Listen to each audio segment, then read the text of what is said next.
Betânia, de modo particular, no meu coração, porque fala da essência daquilo que me inspira, né?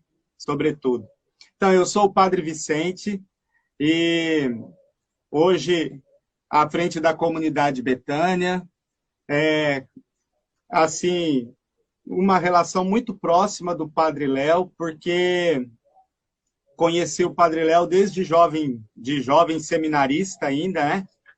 E a partir desse tempo em que a gente viveu junto na congregação dos padres do Sagrado Coração de Jesus, porque sou de matriz deoniana, matriz dos padres do Sagrado Coração de Jesus. Para quem não conhece, Padre Zezinho, Padre Joãozinho, Padre Marcial Massaneiro, tantos padres aí conhecidos pelo Brasil afora, né? E Padre Léo e eu nos conhecemos via congregação. Mas eu sou mineiro, né?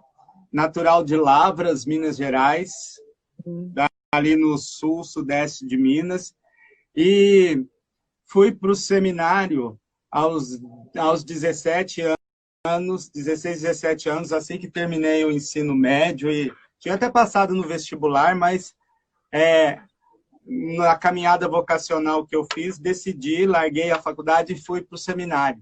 E entrei na congregação dos padres do Sagrado Coração de Jesus, indo direto para o sul do Brasil, para a cidade de Rio Negrinho. Isso em 89, o ano que eu entrei. Pode dizer, faz tempo, padre, né? Claro, esse ano eu faço... Só para entregar um pouco, eu nasci em 89. Ano eu já... Não, tudo bem, eu entendo. Os traumas já foram curados, já. Então, esse ano eu completo 20 anos de padre já, né, de estrada.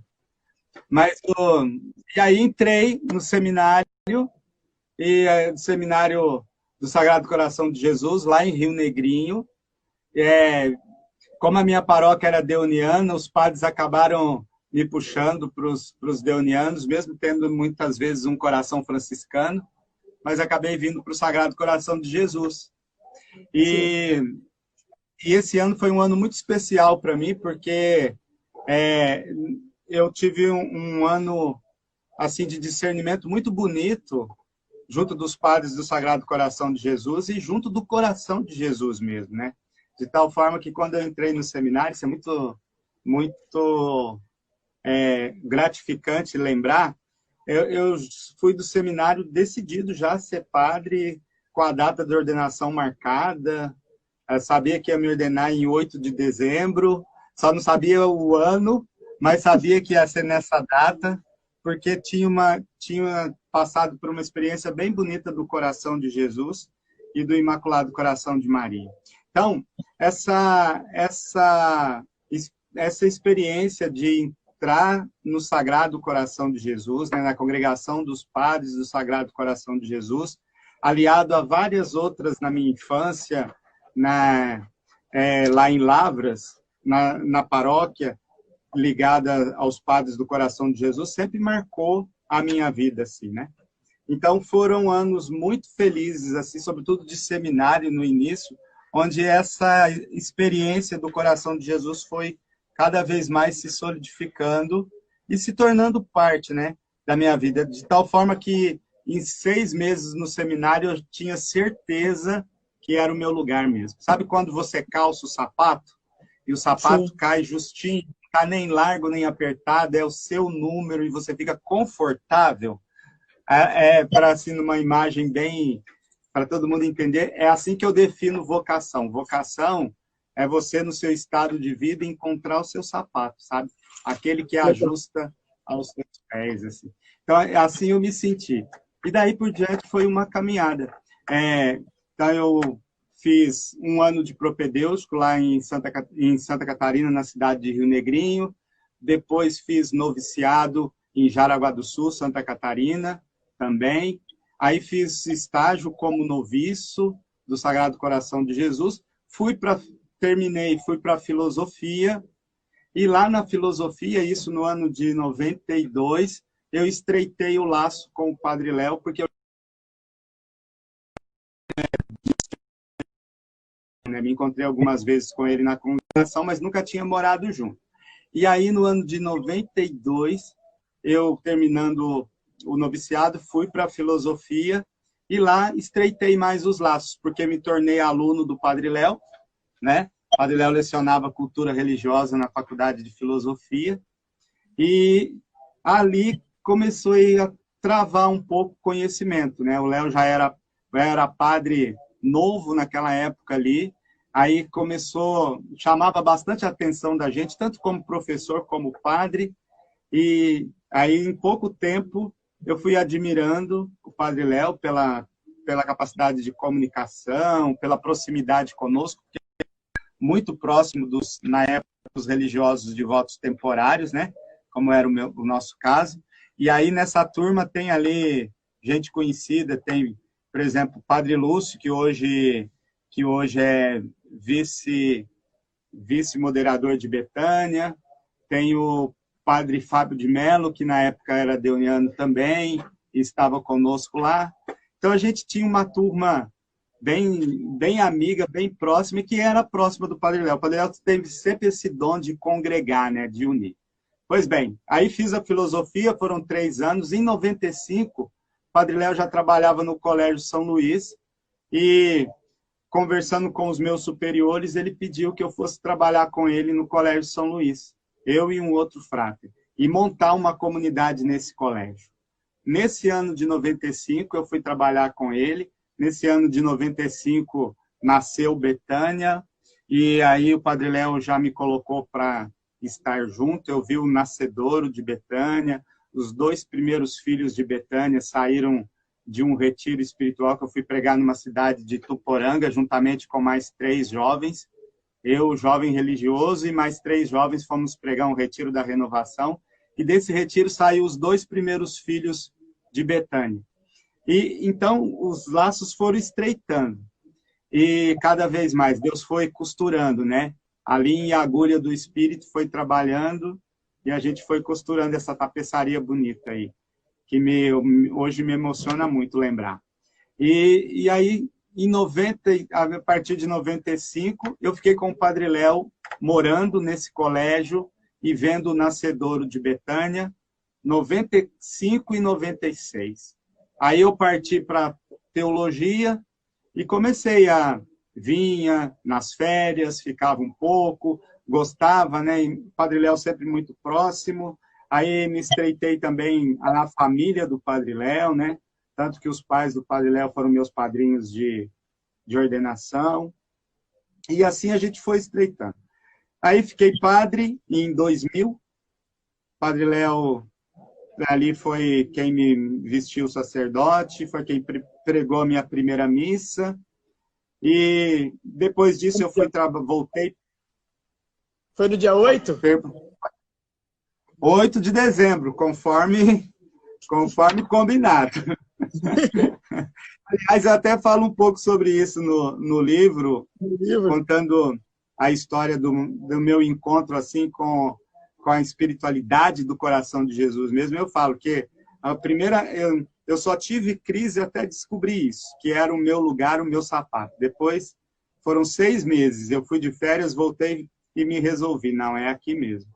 Mas aí em 2000 eu fiquei padre, 8 de dezembro de 2000, e aí fui trabalhar em Brusque, Santa Catarina, que era o nosso seminário de filosofia. Então fui ser formador no seminário, lecionar filosofia, e aí fiquei mais próximo do Padre Léo ainda, porque trabalhando em Brusque eu consegui ajudar em Betânia, em São João Batista. E aí fazia dobradinhas, estava com ele, substituía naquela época já o Padre Léo em muitas coisas, em muitas atividades dele, e ajudava nos retiros em Betânia, até que eu fui estudar em São Paulo, fazer uma experiência numa paróquia, e lá comecei a participar com ele da Tenda do Senhor. Aí segunda-feira era minha folga, ele falava, vem me ver. Aí eu ia visitá-lo lá em São Paulo, ele fazia a tenda ali na rua Rafael de Barros, ali perto da Avenida Paulista, por ali. Ali era a Tenda do Senhor. Então eu ia lá, mais para vê-lo, porque era segunda-feira, era minha folga na paróquia, eu trabalhava na paróquia Nossa Senhora de São Paulo, né?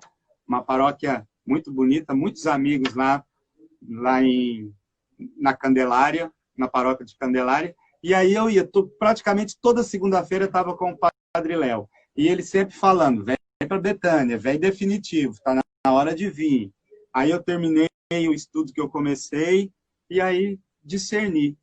E foi aos poucos discernindo. Falei com o meu provincial, né, os padres do Coração de Jesus, falei, olha, queria fazer uma experiência em Betânia, uma experiência com o Padre Léo, porque eu sempre trouxe comigo essa coisa de Betânia, né, tá desde a raiz, toda essa questão da dependência química, de ajudar, de acolher, e o carisma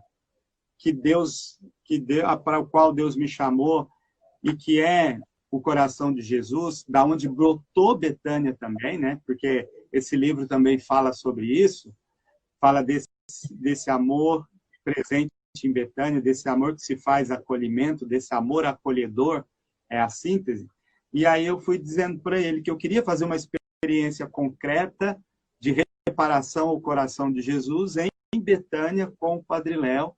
E aí meu provincial foi me entendendo, me segurou por 2 anos e pouquinho, fez com que eu fizesse um projeto, um discernimento, e o Padre Léo cutucando, vem logo, falei, calma, até que eu decidi, e o provincial junto, fala, não, então vai, faz a experiência. Eu vim para fazer a experiência no ano de 2005, aí passei 2005 inteiro com o Padre Léo, 2006, né, até o Carnaval. Depois, no Carnaval de 2006, o Padre Léo passou mal, e aí começou todo o calvário da doença, etc. E aí, a partir desse momento, já era um pouco o projeto dele, né, que eu fosse, aos poucos, estando à frente da comunidade, trabalhando. Eu vim para isso também, sobretudo no aspecto, como eu já era formador nos Deonianos, eu vim para esse aspecto da formação na comunidade Betânia, né? Para poder estar com os consagrados, para poder trabalhar a formação ali. Só que aí, com a doença do Padre Léo, aí eu acabei assumindo toda a agenda do Padre Léo, então, e à frente dos trabalhos, e aí deu no que deu. Cheguei até aqui, né? Com tudo que essa história significa, porque foram um ano e meio, 1 ano e 8 meses, mais ou menos, de profundo aprendizado. Assim. Eu posso duvidar de tudo, menos da providência de Deus, sabe? Porque eu vejo a providência de Deus, assim, chegando na hora certa. Quer ver um exemplo? Eu participei de todos os retiros do Padre Léo nesse período, acompanhei a agenda do Padre Léo praticamente inteira no que se referia às atividades que ele fazia dentro da comunidade, durante esse tempo todo, até ele ficar doente. Até ele naquele carnaval, na Canção Nova, ele passar mal. Até ali eu participei. Não só na Canção Nova. Mas como eu tenho um amigo que até disso eu me lembro, tem um amigo que se ordenou comigo no dia 8 de dezembro de 2000, e ele tinha recém assumido uma paróquia em Juara, no Mato Grosso. E aí ele me pediu, Padre Vicente, vem ficar aqui no Carnaval e fazer o evento do Carnaval Cristão aqui para mim, porque eu estou começando na paróquia e tal. Padre Ademir, um grande amigo, irmão mesmo, né? E aí eu falei, Léo, eu preciso ir lá com ele e tal. Por isso eu não fui com ele para Canção Nova. Aí eu fui para o Carnaval de Joara, tive que voltar de lá, porque ele tinha passado mal daí. Mas até aí eu participei de tudo. Então, conheci os caminhos, visitei os recantos com ele, participei de todos os retiros, trabalhei, né, junto assim, vendo a metodologia de trabalho do Léo, porque o Padre Léo era muito organizado, mas muito organizado. Ele deixava tudo nos mínimos detalhes, preparado de cada evento que ele fazia, de cada pregação na Canção Nova, todos os registros, sabe? Era uma coisa muito impressionante, assim, o Padre Léo funcionava como um relógio. Na verdade, nós somos água e óleo. Ele dizia assim, que ele nasceu de dia e eu de noite, só para ter um contraste da diferença. Ele funcionava como um relógio, impressionante, um relógio suíço, preciso. Assim. E aí ele sempre direcionava, né? Então, isso facilitou muito, porque quando mesmo veio a necessidade, então eu tinha todo o roteiro para seguir, né? Para fazer. E, com certeza, foi o maior desafio da minha vida, substituir o Padre Léo, né? Estar à frente da agenda do Padre Léo, mas, por outro lado, foi uma experiência muito enriquecedora e que eu só consegui porque ele deixou a trilha, sabe? Então, isso é muito presente. A partir daí, assumi a comunidade Betânia e venho trabalhando.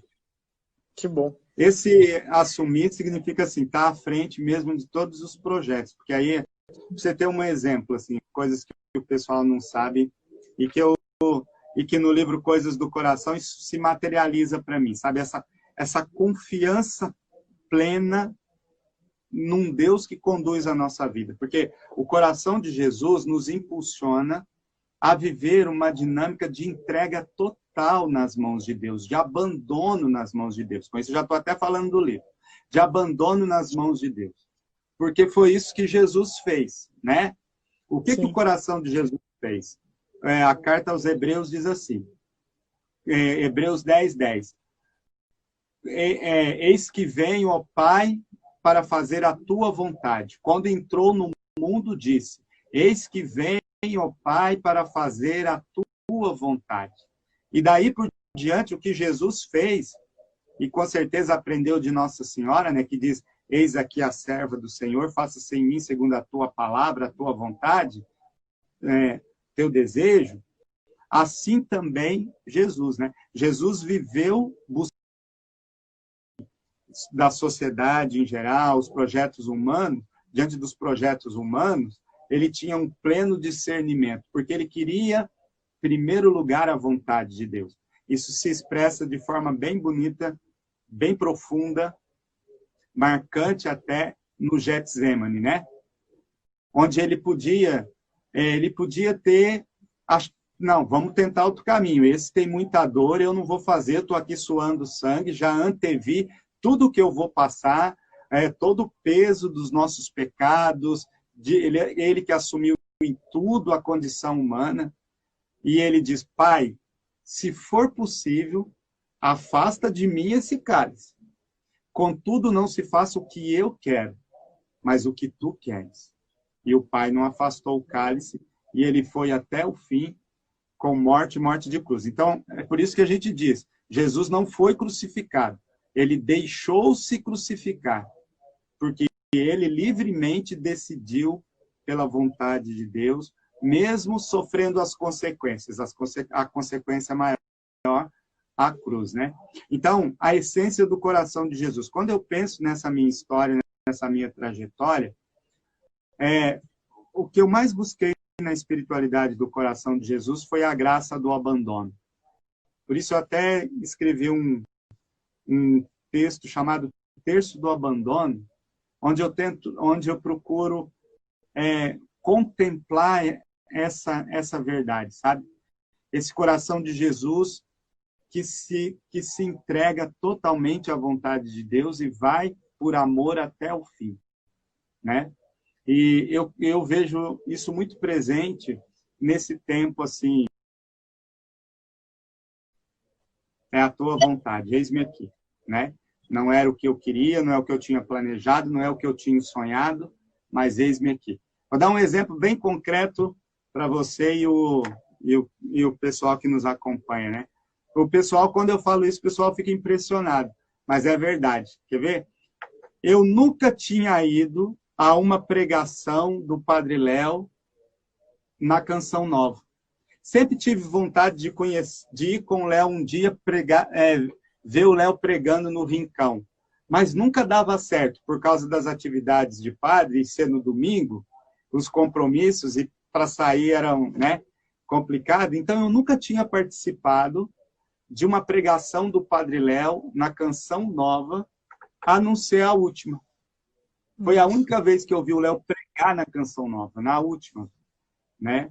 E aí eu vejo assim, e de repente, o Léo chega para mim e diz assim, você vai me substituir nos acampamentos. Falei, o quê? Não, vá lá e substitui. Eu só fui por causa do coração de Jesus, senão não tinha ido, não. Mas não tinha ido mesmo, entendeu? Aí você tem que dizer, olhar e dizer, Senhor, eis-me aqui. Não é a minha vontade, mas a tua, seja o que Deus quiser, vem em socorro, né? Estou aqui nas tuas mãos, faça-se. E aí você faz a experiência do abandono nas mãos de Deus, né? Acho que isso é uma experiência muito importante. Eu tenho orientado as pessoas nesse tempo de pandemia a aprenderem a se colocar na perspectiva de um Deus que nos envolve no seu amor e diante dessa experiência, desse amor amoroso, dizer, Senhor, eis-me aqui. Eu não entendo, a gente não sabe por que de tudo isso, né? Tanta gente aí perdendo o rumo, a direção, em depressão, em angústia, no sofrimento profundo, tirando a vida. Sei como é que vocês têm visto isso, mas assim, aqui no Sul, a experiência de pessoas que nesse tempo de pandemia, que tem aumentado o número de suicídio, porque as pessoas, sabe, perdendo o rumo, perdendo o significado, perdendo o rumo. E aí, quando você se coloca na perspectiva do coração de Jesus, desse amor de Deus, quando você procura entender as coisas do coração, você se joga nas mãos de Deus e diz, Senhor, eis-me aqui. Tá? Mas pode perguntar, padre fala muito, você sabe, né? Então, não, mas eu fico feliz. A minha pergunta é... Eu estava vendo aqui um livro um pouco antes da gente entrar, e o senhor até entrou nisso, porque é uma coisa que muitos católicos têm dúvidas sobre a questão de reparar o coração de Jesus, né? O senhor fala aqui de um diagnóstico da realidade do mundo de hoje, como curar a raiz desses problemas, né? Na pessoa, né? Em si. Mas como que funciona essa questão de reparar o coração de Jesus? Jesus é Deus, né? Como que eu vou... Aí é o pensamento meu mesmo talvez de criança na fé. Como que eu posso reparar o coração de Jesus? Né? Eu não tenho mérito para isso. Esse é o lado bonito da espiritualidade do coração de Jesus. Quando eu digo bonito, eu quero dizer assim, profundo, imenso, enorme, mistério, sabe? Esse mistério que nos engloba. Assim, quando eu digo mistério, para o pessoal que está aí entender, mistério não é um enigma, né? Mistério não é um quebra-cabeça que eu vou achando umas pecinhas, ou então o tipo Sherlock Holmes, que eu vou pegando as pistas para descobrir lá no final. Não, não. Mistério significa, assim, um mar profundo, né? Sabe aquela... Não sei se você já fez a experiência de mergulho? Sim. Né? Então, é impressionante. Você mergulha, você vai fundo, mas você sabe que se puder e conseguir, tem mais ainda para aprofundar, né? O mistério é esse mar. Você sabe um pouco do mar, você conhece algumas coisas do mar, mas por mais que você mergulhe, você vai descobrir coisas lá. Isso é mistério, entendeu? Não é uma charada indecifrável, mas é uma experiência que te engloba e que é muito maior e que você fica perdido nela. Então, veja, que você fica perdido, que eu digo assim, encantado, extasiado, maravilhado por ela. A experiência do mistério te maravilha. Deus é grande demais, eu não vou dar conta, mas eu quero mais. Quando a gente pensa o coração de Jesus, a gente mergulha nesse mistério, porque o coração de Jesus vai na essência do Evangelho. Qual é a essência do Evangelho? Amor. Se você puder resumir numa palavra, amor, né? E aí não é amor de novela, nem de cinema, não é amor romântico. Quem fala bonito sobre isso é o nosso emérito Bento XVI, naquela encíclica bonita, Deo Caritas Est, né? Deus é amor. Esse amor é o amor entregue, é o amor total, é o amor oblativo, é o amor ágape, é o amor de dar-se, de dar a vida, de gastar-se pelo outro, de querer o bem do outro o máximo que você puder. Isso é o ágape. E aí, isso resume o evangelho. Então, como que a gente entende a experiência de reparação? Não esqueci da tua pergunta, não. Mas o contexto ela é importante para a gente entender, porque senão a gente não entende. Esse Deus que é amor, que nós chamamos de coração de Jesus, porque quando eu digo coração de Jesus, eu não estou falando do órgão de carne. Eu estou falando daquilo que Jesus é na sua essência. Então, pensamento, sonhos, projetos, sentimentos, emoções. É esse núcleo todo que faz com que a pessoa seja aquilo que ela é. Onde isso fica mais expresso? Vou puxar a brasa para a nossa sardinha. Em João 11, Betânia, reavivamento de Lázaro, ressurreição de Lázaro. Jesus vai para lá, recebe a notícia de que Lázaro morreu, para você entender o que é a reparação. Recebe a notícia que Lázaro morreu, que Lázaro está doente, eles querem que ele vá logo, ele vai só depois. Lázaro já estava morto, Jesus vai para consolar as irmãs. Quando chega lá, quando Jesus vê as irmãs chorando, a perda do irmão Lázaro, Marta, Maria chorando, Jesus se comove e chora junto, né? Lá o menor versículo da Bíblia. E Jesus chorou. Jesus chorou. Esse Jesus chorou é essa capacidade de compaixão, de sentir a dor do outro, de sofrer com o outro, né? Jesus sofre com o outro. E aí você vê Jesus atuando como profundamente o homem, profundamente humano, a palavra certa, profundamente humano, que sente, que chora, que sabe que está ali naquela situação, que conversa, que dialoga, que é próximo, que Maria toca, que Marta toca, Marta confronta, Senhor, se o Senhor tivesse aqui, meu irmão não teria morrido. Aí Jesus fala com ela, sabe aquele consolo de velório? Jesus faz isso tudo, é o homem, profundamente homem, mas também profundamente Deus, porque ele vai, reza ao Pai e Lázaro sai do túmulo, revive. Então, Deus e homem juntos, isso é o coração de Jesus, profundamente humano, profundamente divino. Deus e homem que não se separam.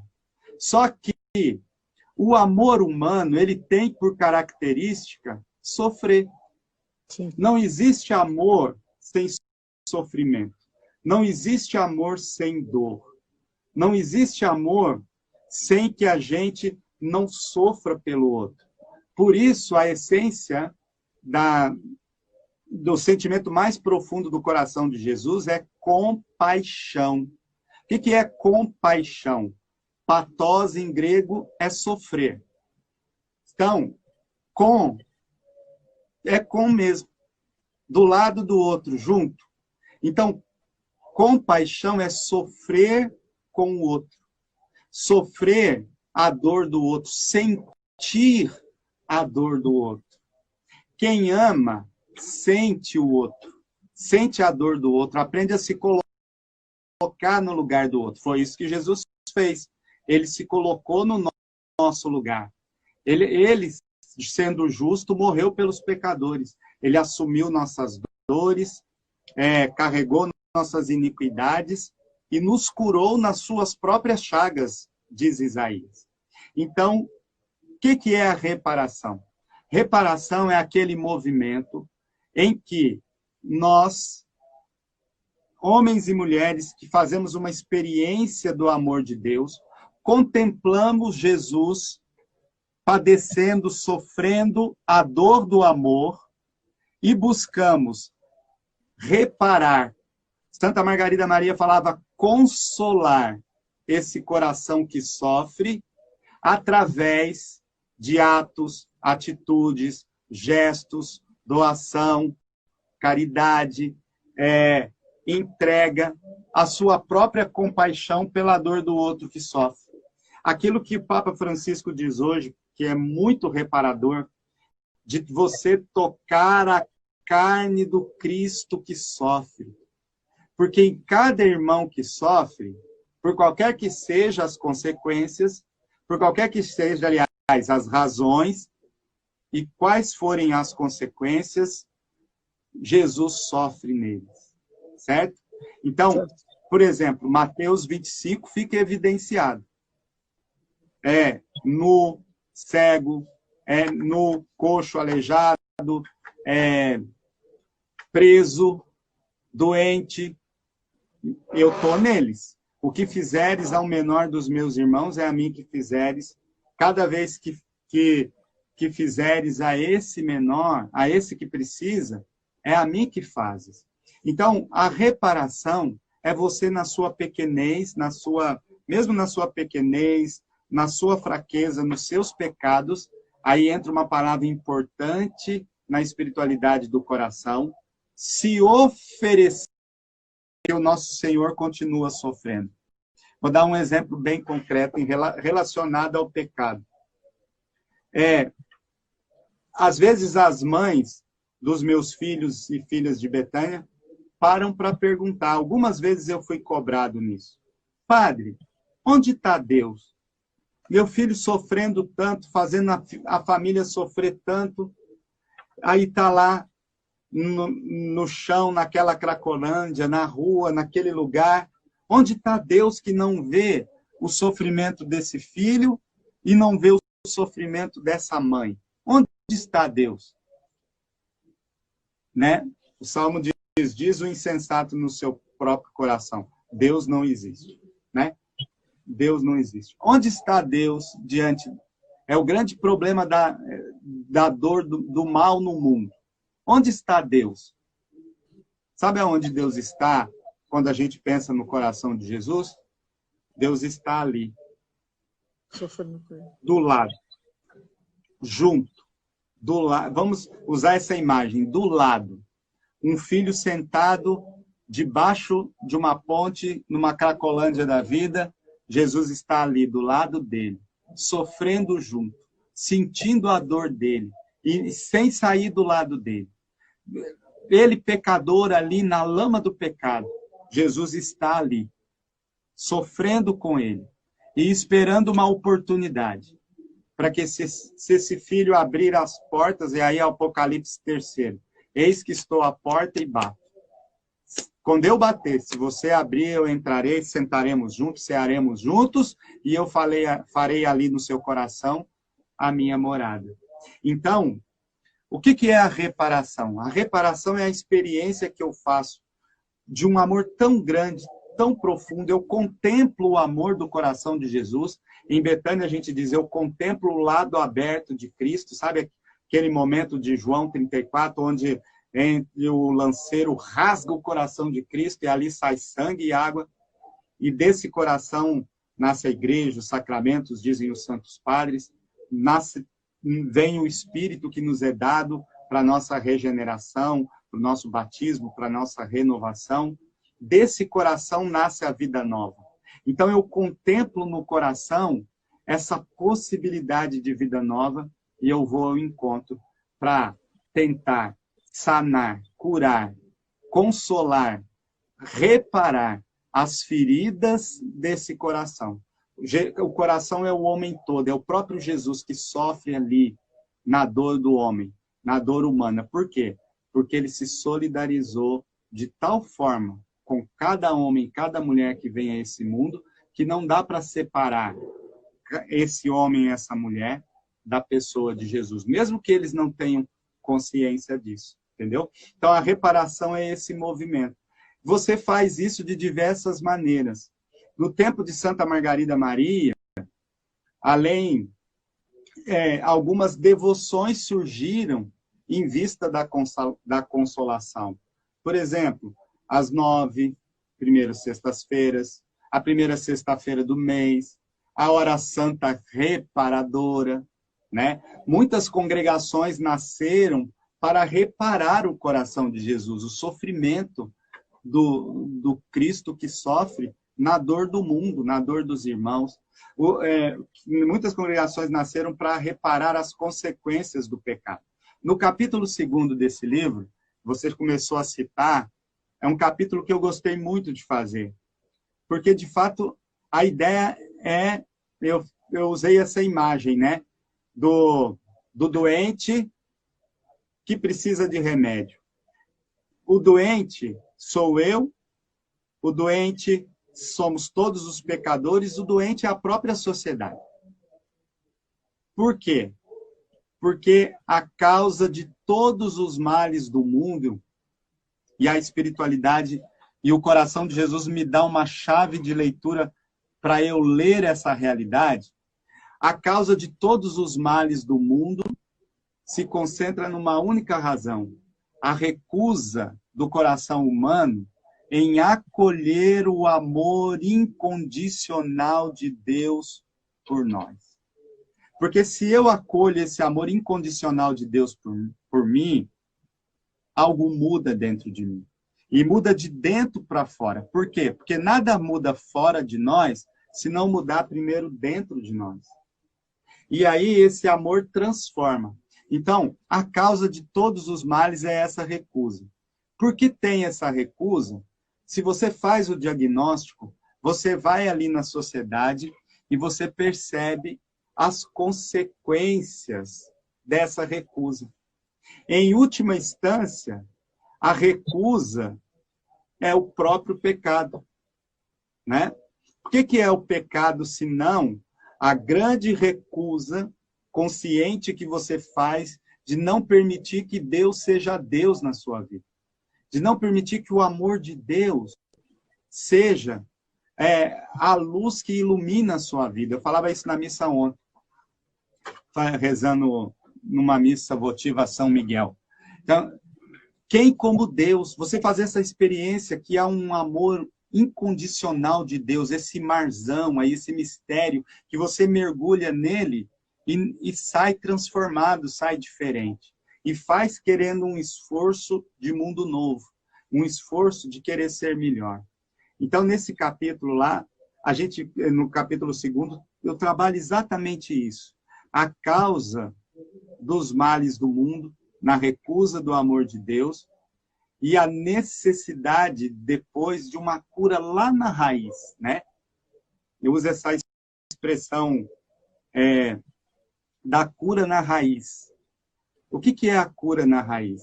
É você derramar o amor de Deus, permitir que o amor de Deus seja derramado sobre as feridas, sobre as consequências dessa recusa, sobre as consequências do pecado, sobre as consequências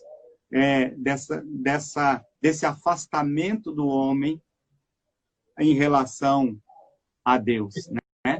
Que vão se traduzindo. E aí eu uso alguns recursos para a gente poder fazer a leitura dessas consequências, né? Eu vou citar só o Papa Bento, até para dar curiosidade para o pessoal depois ler o livro, né? Senão depois o pessoal não tem curiosidade de ler o livro. Mas senão eu vou... Não entrega o ouro de uma vez, né, padre? Não é tanto spoiler que aí a pessoa não vê o filme, não lê o livro. Mas assim, eu sou daquele grupo que acha que o Papa Bento XVI só será mesmo compreendido daqui uns 20 anos, 30 anos. Quando puder olhar para trás e perceber o momento que a gente vive. E aí a gente vai entender também por que Deus suscitou logo em seguida o Francisco pedindo misericórdia. O livro trata disso também. A gente vai entender por que Deus suscitou um Francisco pedindo essencialmente misericórdia para o mundo.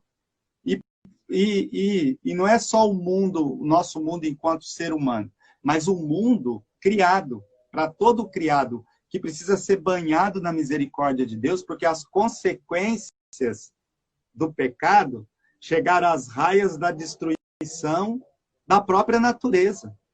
daqui a pouco não vai ter mais para ninguém. Entendeu? Comeram tudo de uma... Estão querendo comer todo o bolo de uma vez, daqui a pouco não vai sobrar pedaço para ninguém. Nem para aquele que fez o bolo não vai sobrar pedaço. Então, ali, o Papa Bento XVI, ele usava uma expressão, usa uma expressão, que encontra um relativismo ético, cultural, religioso, relativismo educacional, relativismo até na espiritualidade, né? Então, falta uma certa radicalidade, muitas vezes, na forma da gente lidar com Deus, forma da gente lidar com a fé. Então, o Papa diz isso, olha, tirou Deus do centro, se você tira Deus do centro da vida, o que sobra? Deus é a base. Talvez assim, essa semana na liturgia a gente está rezando o Evangelho de São Mateus, o Sermão da Montanha. Jesus termina o seu sermão mais importante, no capítulo 7 de São Mateus, usando a parábola da casa sobre a rocha e sobre a areia, né? No capítulo 7 de São Mateus. E é interessante, porque as mesmas coisas que se abatem sobre o mundo, sobre a casa, de quem construiu sobre a rocha, abate sobre a casa de quem construiu sobre a areia. Você vai lá, a mesma expressão você percebe em São Mateus 2 vezes. E vieram as chuvas, e vieram as enchentes, e sopraram os ventos, e se abateram sobre a casa. A casa que foi construída sobre a rocha, ficou de pé. A casa que foi construída sobre a areia, caiu, e Jesus ainda acrescenta. Mateus ainda acrescenta. E a ruína foi completa. A ruína da casa construída sobre a areia foi completa. Veja, essa base da construção da casa, esse alicerce, é Deus, é o Cristo. Isso fica visível ali. É a palavra de Deus, é a revelação, é o próprio Deus. Se não se constrói sobre Deus, o edifício todo desmorona. E aí você olha para a sociedade, o que você vê? Uma sociedade que se especializou em expulsar Deus do centro. E a gente foi relativizando e tirando Deus. Nós tiramos Deus das famílias, né? As famílias, quanta coisa que Deus, com certeza, eu tenho juventude acumulada na sua casa, na sua família, que hoje é difícil a gente encontrar na maioria das famílias. Eu tenho dito nesse tempo de pandemia, a maior graça talvez seja você, e é nisso que a gente precisa insistir, levar as pessoas em família a não se perderem, mas se encontrarem. E se encontrarem no essencial. Retomar a graça de Deus no centro. É uma experiência muito, muito rica nesse sentido, sabe? De trazer Deus, levantar, rezarem juntos, rezar juntos para almoçar, rezar juntos para jantar, rezar juntos antes de dormir, rezar o terço juntos, viver em família, rezar uns pelos outros, pais rezando pelos filhos, filhos rezando pelos pais, sabe? Essa certeza de Deus no centro. Então, o diagnóstico do Papa é esse. Veja, se você tira Deus como verdade, isso do ponto de vista filosófico, do ponto de vista teológico, do ponto de vista de todas as áreas da sociedade, se você retira Deus, aonde está a verdade? Aonde você vai se segurar? Porque aí você cai no vale tudo, aí o ser humano se dobra sobre si mesmo. Eu digo também nesse capítulo 2, você acaba caindo nas mesmas idolatrias de todos os tempos, desde que o mundo é mundo, né? Que no fundo é a idolatria do ter, do poder e do prazer. Aquilo que Jesus, fica bem claro nos ataques do demônio contra Jesus. O Espírito leva Jesus para o deserto para ser tentado, e o demônio vem e ataca Jesus nessas tentações, do ter, do poder e do prazer. que é onde vem a idolatria humana. São as mesmas idolatrias do passado, combatidas pelos profetas e que continuam até hoje, porque o ser humano é o mesmo. É o ser humano que precisa de redenção, precisava ontem, precisa hoje. O ser humano que precisa se encontrar com o amor de Deus, precisava ontem, precisa hoje. Porque a única coisa, né? O Padre Léo tem uma frase que eu gosto muito. A única força capaz de mudar alguém é amor. Amor, né? E é essa a proposta. Quando você faz o diagnóstico, você vê lá que retirou Deus. Você afastou Deus da casa, da vida, da sociedade, consequentemente do coração. Fica o espaço vazio, vem a idolatria, o pecado. O ser humano olha para o próprio umbigo e a maior das idolatrias acaba sendo a eulatria, né? A egolatria. E essa egolatria leva a todas as consequências do pecado. Qual a relação disso com o coração de Jesus? O coração de Jesus continua sofrendo. Porque as consequências, onde tem um ser humano sofrendo, Deus sofre junto. Onde tem um ser humano acorrentado, crucificado, marginalizado, Deus sofre junto. Onde tem uma família sofrendo as consequências do pecado, Deus sofre junto. Numa família onde a dependência química faz o estrago, né? E faz um estrago grande, Deus está lá. O que a gente precisa fazer é ajudar com que a pessoa, ao invés de tirar os olhos de Deus e buscar respostas no mundo, nas coisas, no dinheiro, no prazer, no poder, fora de si, olhar para dentro de si e buscar as respostas em Deus. Por isso, o esforço de olhar para o coração de Jesus. É tempo do coração de Jesus. É tempo. Eu falo muito aqui para os filhos, né, que essa pandemia vai nos ensinar muito. Vai nos ensinar a buscar, espero que ensine, né? Mas ela tem a tendência de nos ensinar. Por quê? Porque vai fazer com que a gente valorize coisas que a gente não valorizava mais. E no coração de Jesus, Deus se torna afeto. Isso é muito bonito a gente rezar, sabe? No coração de Jesus, Deus se torna afeto. É um Deus afetuoso. É um Deus amoroso, mas é esse amor que não é um amor abstrato. É um amor afetuoso do cuidado, né? Desse que você encontra mesmo naquilo que nos faz, né, mamíferos racionais, de você precisar do outro, de você ter necessidade do outro. No coração de Jesus a gente encontra um Deus que se faz afeto. E aí a importância, né? Valores de Betânia. Abraço, toque, cuidado. Então a pandemia está nos sacudindo para a gente perceber o que é essencial, a importância, que a falta que o outro faz na minha vida, a importância de você estar junto, o significado profundo da palavra saudade, né? Da palavra saudade. Estou acompanhando uma...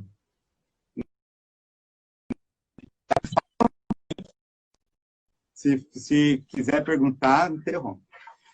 Mas eu tenho conversado, estou acompanhando uma mãe que está com a seguinte situação. Ela tem uma filha única que se casou com um estrangeiro, né? Um menino muito querido. Fiz o casamento, inclusive, estão em Barcelona. Essa filha única está para ganhar o primeiro filho. Nossa. Um menino que vai se chamar Mateus. Essa semana está para nascer. Ela lá, filha única, não tem ninguém do Brasil lá, né? Tá em quarentena por lá também, porque não pode, né? O marido é de Andorra, no Rio, não tem como ir ao encontro da filha para estar junto. A filha vai ter que fazer a experiência de estar em casa, com, né, ter ali o esposo do lado, graças a Deus, tudo, todo o apoio, né, tem todo, né, todo necessário, está muito bem cuidada. Mas essa experiência, sabe, de estar longe, de ter um mar que nos separa, de não ter um avião para chegar lá, sabe, de não estar podendo sair por conta de uma pandemia, de olhar. Então, os avós, assim, que babaram desde o início, desde da espera, né, coitado, quase consumindo a coitada da filha, perguntando o tempo inteiro, quando que vai ficar grávida? Quando que vai ficar grávida? Quando eu vou ganhar um neto? Quando eu vou ganhar um neto? E aí, a hora que o neto chega, sabe, toda essa experiência. Então, o que a gente precisa aprender de tudo isso, né? De valorizar a saudade, o desejo, os momentos. Quantas vezes a gente teve a oportunidade de estar perto das pessoas que a gente ama e a gente não valorizou, né? E a gente não deu atenção, a gente não cuidou, a gente não foi visitar, pais não visitaram filhos, filhos não visitaram pais, sabe? Aquela coisa. E agora, isso tudo precisa ser revisto. Acho que a pandemia precisa nos fazer rever. Então, eu tenho dito aqui em casa que é tempo do coração de Jesus. Por isso Deus nos deu um Papa que não só fala de misericórdia, mas que caminha como misericórdia, que é o Papa Francisco, né? Que da boca dele ressoa isso, que está preocupado basicamente com isso, como que a gente cuida das pessoas, como que a gente cuida do mundo, como que a gente cuida do caído, do pecador, do miserável. Aqui, por exemplo, quando a gente entra na lógica do coração de Jesus, a gente olha diferente, inclusive, para o pecado. Sim. Você sabe aquela máxima que está pronta na nossa boca, e isso é um cuidado que nós consagrados de vida, consagrados de obras novas, de novas fundações, chavões espirituais, mas tem dificuldade de descer no chão da vida. Vou dar um exemplo. Amar o pecador.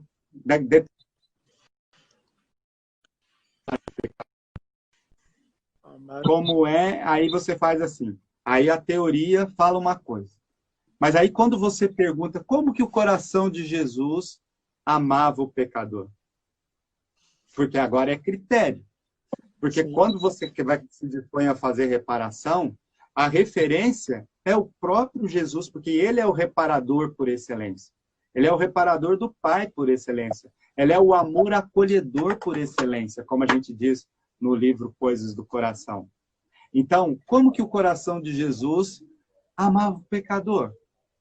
Detestava o pecado, mas amava o pecador. Debulhando sobre o pecador um monte de doutrina sobre Deus ou indo ao encontro? Se Deus que se abaixa para ficar do tamanho da prostituta. Esse Deus que vai até Zaqueu e diz para Zaqueu, Zaqueu, desce depressa, porque hoje eu vou ficar na tua casa. Olha, quando a gente para pensar concretamente, meu Deus, sacode a gente. Verdade. Né? Ele podia ter chegado para Zaqueu, que era um homem culto, era, né, cobrador de impostos, sabia ler, escrever, conhecia grego, conhecia latim, porque tinha que falar a língua dos romanos, tinha que falar a língua dos estrangeiros. Um homem culto, ele podia chegar, Zaqueu, aqui, olha, aqui, eu quero fazer um sermão para você, porque ou você se converte, ou Sheol é a sua casa. Você está direto. Então, eu vim hoje aqui para você poder tomar jeito na sua vida e se converter. Aí, né? Aí desce, porque eu preciso conversar com você. E é agora. Não. Zaqueu, desce depressa, que hoje vou ficar na sua casa. O Padre Léo, quando pregava sobre Zaqueu, ele disse que ele caiu. Porque o susto foi tão grande. O susto foi tão grande, os bracinhos curtos do Zaqueu não conseguia segurar na árvore, que ele caiu e se estatalou no chão de tão surpreso que ele ficou com essa atitude que é Jesus, entendeu? Verdade. E é para esse jeito do coração de Jesus que a gente tem que avançar nesse mundo que se chama hoje. Porque não dá mais para ser de cima para baixo. É preciso ser tu a tu, coração a coração. É preciso a gente ir para a estrada. Por isso essa coisa de uma igreja em saída. É preciso que a gente vá ao encontro daquele que de fato precisa. Acolhe primeiro, ama até doer, né? Como diz Madre Teresa, e depois fala. Depois disso. Hã? Não, mas a Teresa fala, né? Quando começa a doer, que aí começa a amar, né? Que quando começa. Aí que você entende a experiência desse amor, entendeu? Ô, padre, infelizmente já está acabando o tempo, né? Senão o Instagram vai cortar a gente aqui no meio, né? E aí eu preciso encerrar, né? Mas eu ficaria aqui a tarde inteira, com certeza, ouvindo o senhor. Creio que também. Mas é por isso também que o senhor fez um livro, né? Coisas do Coração. Eu queria que, só para encerrar, pedir para o senhor fazer um apelo, né? Dizer para quem é indicado esse livro, se a pessoa for dar de presente para quem precisa, sabendo um pouquinho sem para esse último apelo. E depois a sua bênção. Eu aproveito para agradecer a oportunidade, né? A Canção Nova me deu a oportunidade de partilhar um pouco essas coisas do coração. Como eu disse, faz parte de nós, faz parte de Betânia. Se você quiser conhecer um pouco mais da comunidade Betânia, você vai encontrar nesse livro, porque fala da nossa espiritualidade encarnada, do nosso desejo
amigos de Deus, íntimos desse coração e, consequentemente, íntimos de Deus. Porque, à medida que eu encontro o coração de Jesus, eu encontro o rosto misericordioso do próprio Pai, que transforma a minha vida e me leva a transformar a vida das pessoas.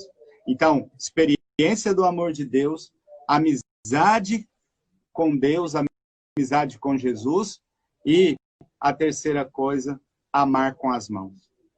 O livro vai te convidar e te levar a uma experiência de amar com as mãos. Você vai sentir desejo de ser também reparador, sentir desejo de ir ao encontro daqueles que mais precisam, de consolar o coração de Jesus através da sua ação, através da sua evangelização, através do seu trabalho. Você aprender a entregar o trabalho como uma resposta de amor ao coração de Jesus, aprender a entregar a sua família como uma resposta de amor ao coração de Jesus, aprender a entregar tudo aquilo que você faz como resposta de amor ao coração de Jesus. Isso é Betânia. O que é Betânia?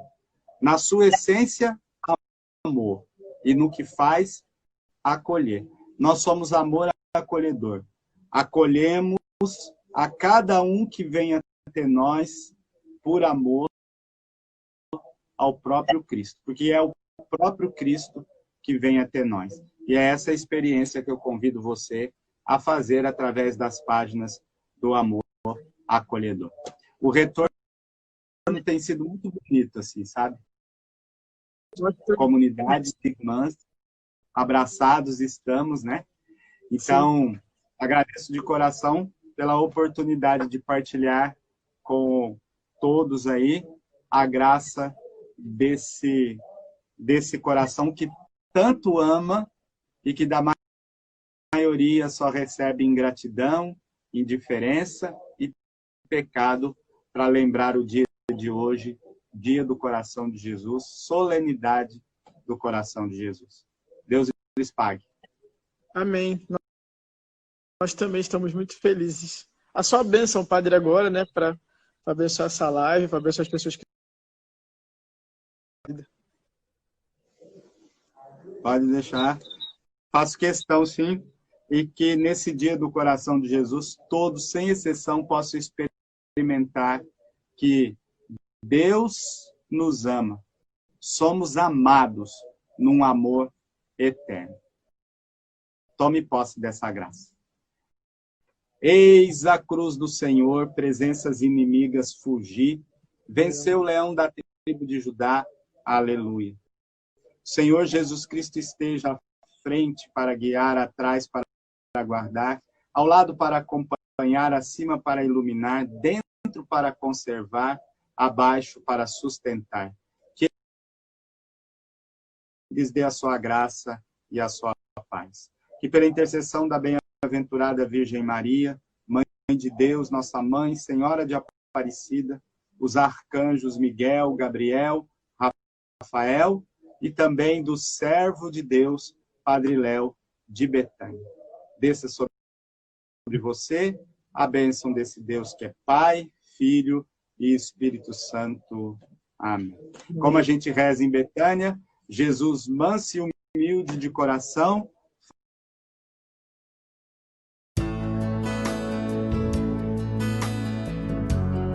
Alô, família Betânia, em especial nossos amigos e amigas de Betânia. Quero trazer uma novidade, mas antes de falar da novidade, quero lembrar uma frase do Padre Léo que você já sabe, mas que é sempre bom recordar. Padre Léo dizia sempre: a única força capaz de mudar alguém é o amor. Aliás, dá para acrescentar: a única força capaz de mudar, inclusive você e eu, é amor. Por isso, esse tempo é tempo de lançamento do livro Coisas do Coração. O meu livro Coisas do Coração, que eu venho apresentar para vocês. Nesse livro, além de fazer um diagnóstico bem preciso da situação do mundo atual em relação à recusa ao amor de Deus, chama cada um de nós principalmente sua casa, sua família, a se tornar instrumento de amor acolhedor no mundo, que é o que nós fazemos em Betânia. Nos tornamos instrumentos de amor acolhedor.